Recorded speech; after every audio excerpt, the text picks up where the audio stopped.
It started as a joke between me and my friend Marcus. If you see the red tent, you win. We'd read stories online before our hike, urban legends about a bright red tent that appears deep in the Pacific Northwest trails. People say, if you follow it, you either get lost for days or don't come back at all.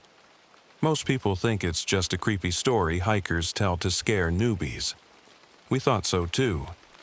Our plan was to hike 5 days along a section of the Pacific Crest Trail in Washington.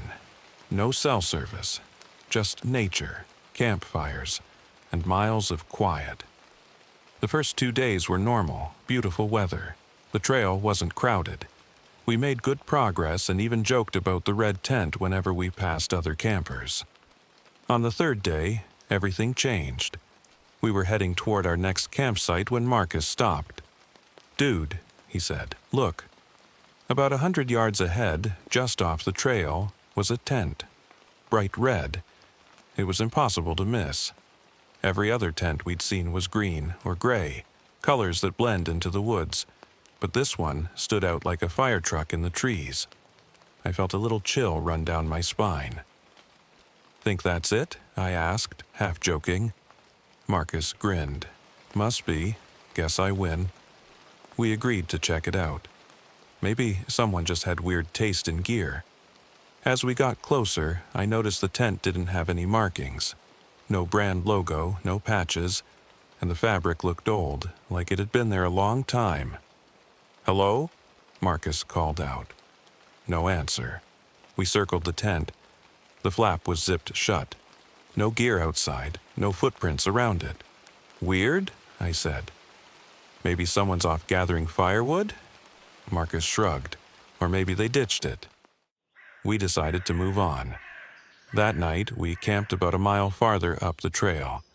The tent stayed in my mind, but I didn't say anything. The next morning, as we packed up, Marcus nudged me. "Look." Through the trees, about 50 yards away, was the same red tent. Same spot relative to our new camp, same distance from the trail. My stomach tightened. "There's no way," I said. "We hiked a mile." Marcus looked uneasy now. Maybe it's a different tent? But we both knew it wasn't. We decided to pick up the pace and put as much distance between us and that thing as possible. By noon, we'd covered almost 10 miles. We didn't stop to eat, didn't even talk much. Then, as we rounded a bend, it was there. The red tent. Same position, same distance from the trail. No sign of anyone around it. That's when I noticed something else. It was facing our direction, like it had turned to keep us in view. Marcus shook his head. "Nope, we're done. We're turning back." We agreed to head toward the last ranger station we'd passed 2 days ago.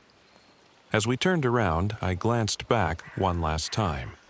The tent flap was open, just a few inches, enough to show darkness inside. That night, we didn't make camp. We hiked until it was too dark to see.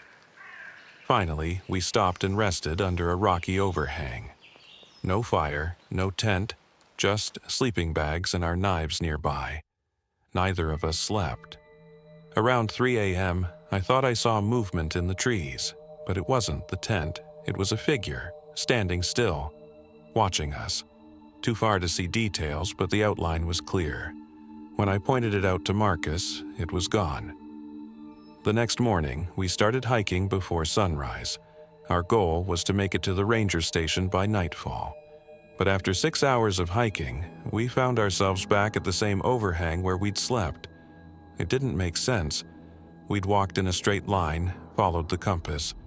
We should have been miles away. That's when Marcus swore under his breath and pointed.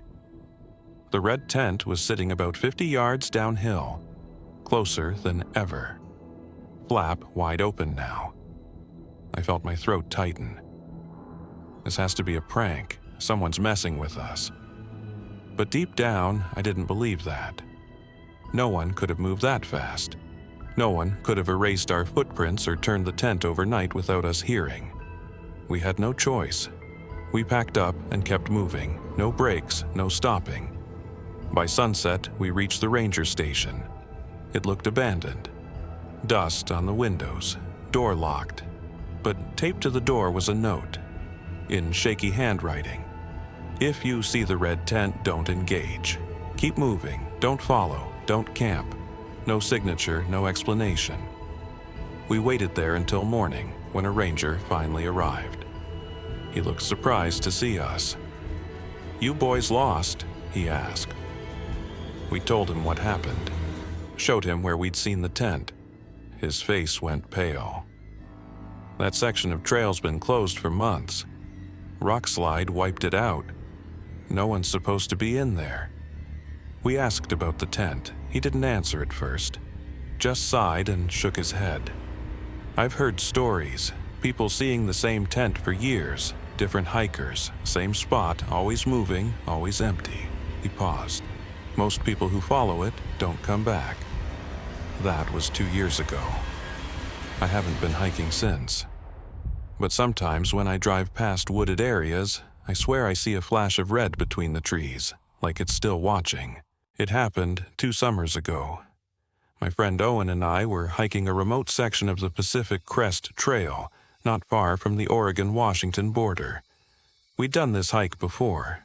Easy route, 2 nights. We weren't worried. The first day went fine. We covered about 12 miles and set up camp near a small stream. The weather was perfect. No wind, clear skies. That night, around 11 p.m., I woke up needing to pee. I slipped out of my tent, grabbed my flashlight, and walked a little ways into the trees, just far enough for privacy. As I was finishing, I heard Owen calling me. "Tyler." His voice was calm, but a little urgent. "I'm over here, bring the light." It sounded like he was just beyond the trees. "Coming," I called back. I zipped up and grabbed my flashlight. I followed the sound of his voice, stepping over roots and rocks. But after 20 yards, I realized something. Owen's voice kept coming from farther ahead, like he was walking away while calling me back. I stopped. "Dude, where are you going?" No answer. Just the sound of twigs snapping ahead. I followed for maybe another 10 yards before I froze. My flashlight caught something, boot prints, not leading away, coming toward me, fresh, but only one set. Mine. There were no prints leading away from my campsite except my own. That's when I heard Owen again. "Tyler, hurry up." But now the voice sounded wrong. Flat. Like a bad recording. I turned and ran back toward camp. When I reached the tents, Owen was still zipped up in his sleeping bag, asleep. I shook him awake. "Were you calling me just now?" He sat up, confused. "What, number I've been out cold?" My hands were shaking. "Someone was using your voice." Owen frowned. "What are you talking about?" I told him everything. We stayed up the rest of the night sitting by the fire with our knives close. Nothing else happened. The next day we debated what to do. Go back or keep moving. We agreed to keep going. We were both experienced hikers. We'd dealt with weird stuff before. Wildlife, strangers, even pranks. But that afternoon, about 5 miles down the trail, things got worse. We stopped for water at a small creek.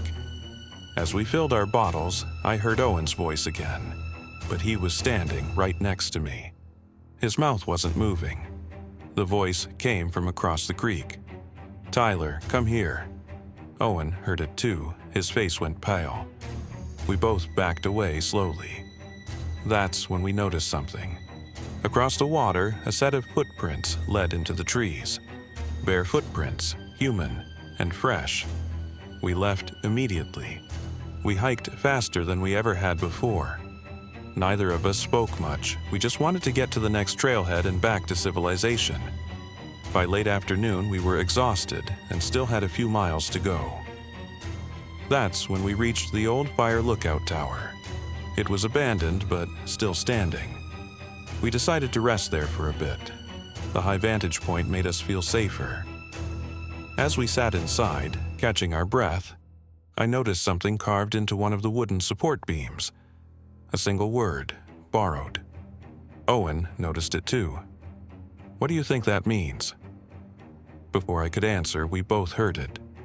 My own voice, calling from the base of the tower. "Owen, come quick." I looked at him. I didn't say that.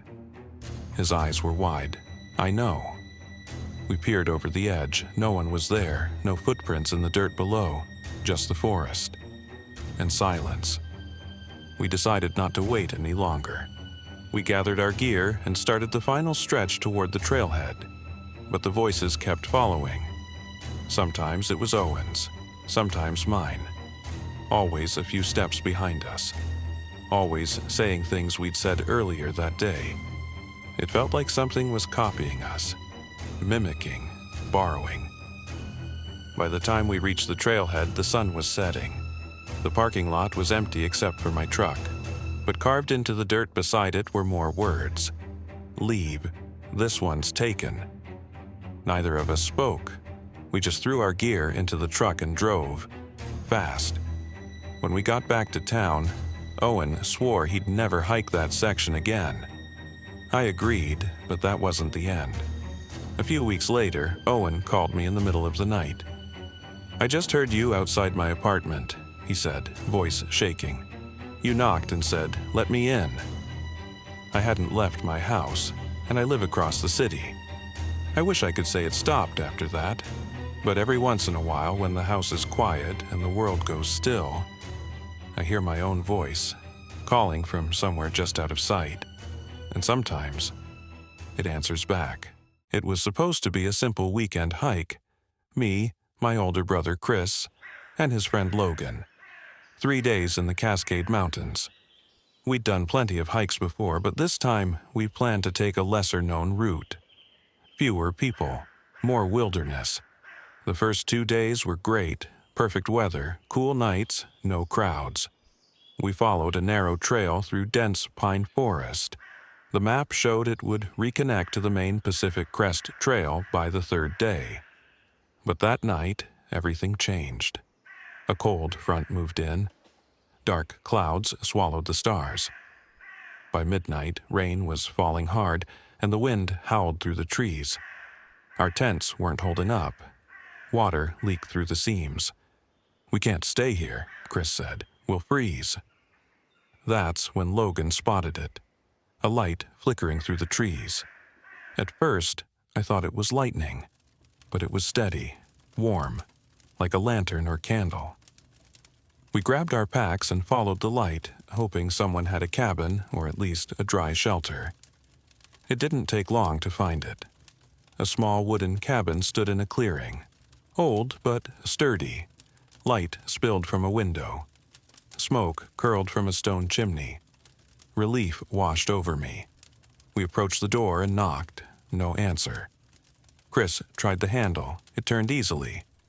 The door creaked open. Inside, the cabin was simple. Wooden floor. Rough-hewn table and chairs. A small fireplace with a glowing fire.